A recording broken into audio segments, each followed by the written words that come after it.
Alors, quand on fait une requête SQL d'insertion, bien, on va utiliser des commandes SQL. Alors, je vais vous écrire la commande SQL qui permet de faire l'insertion. On en a parlé tout à l'heure, hein. Donc c'est la commande insert. Alors, une petite précision, vous avez vu, j'ai écrit en capital.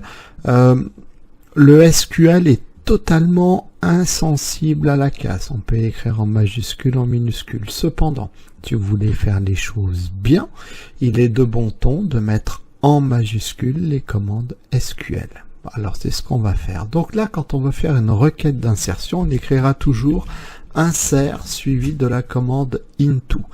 Puis ensuite, on mettra un espace et là, on affichera le nom de la table dans laquelle on souhaite faire une insertion de données. Donc là, ici, c'est le nom de la table. Et ensuite, on fera un espace et on mettra en place une paire de parenthèses.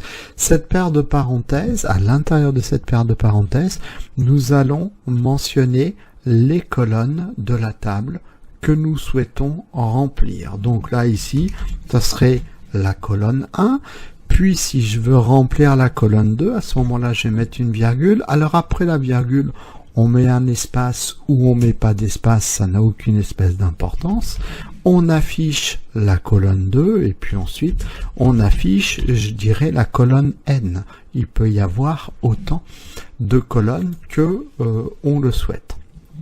Ensuite, on continue, on va, alors je vais aller à la ligne, il n'y a pas d'obligation, hein. Je peux continuer à écrire mon langage SQL sur une même ligne ou passer à la ligne, ça n'a pas d'importance là non plus, ça n'empêchera pas une requête SQL de s'effectuer. Donc le mot-clé SQL à suivre, donc là aussi on va le faire en majuscule, c'est le mot-clé values et suivi d'une paire de parenthèses. Alors qu'est-ce que va contenir cette paire de parenthèses? Bien, elle va contenir les valeurs, values, les valeurs qui seront insérées dans les colonnes. Alors comme il s'agit, s'il s'agit en tout cas de chaînes de caractères, ces valeurs devront être entre cotes, simple cote ou double cote. Donc là ici, on va dire data 1. Alors qu'est-ce qui va se passer? Bien la data 1 ira se loger dans la colonne 1. Ensuite, si je veux donner une information, une donnée dans la colonne 2, donc je vais mettre une virgule, après la virgule, espace ou pas d'espace comme on veut. Et là, ici, je vais mettre data 2. Puis ensuite, pour la colonne N, bien ici, je mettrai la valeur data N. Voilà.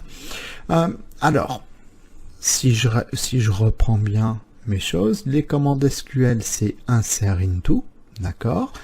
On met le nom de la table, entre parenthèses, on met les colonnes dans lesquelles on veut insérer des données, suivi du mot-clé values, et entre parenthèses, eh bien, ce sont toutes les données qui vont aller dans les colonnes. Cette donnée data 1 ira au niveau de la colonne 1, data 2 au niveau de la colonne 2, data n au niveau de la colonne n.